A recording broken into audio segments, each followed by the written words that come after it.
So getting hired at Boeing is pretty easy thing to do. Today I'm going to teach you how you guys can get hired at Boeing. So for that, as you guys can see, I'm at my browser and I'm going to search for Boeing. And here it will take me to this website. So I'm just going to go to their home website, which is boeing.com.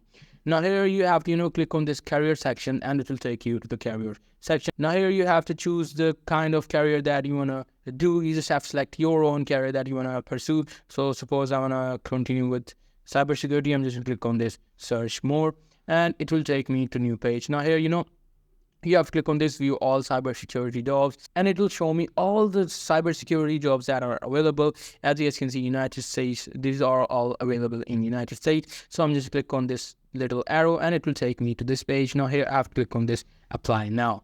Now what it will do is it will take me to this page where I have to put my login credentials for Boeing. Why they want you to log in? Just because if you create an account at Boeing, they will want you to put resume that they will send to the job application by default. So you just have to create an account. After creating an account, your application should be processing and your application for the job would be applicable. So that's pretty much it. That's how you guys can get hired at Boeing. Hope you guys find this video helpful.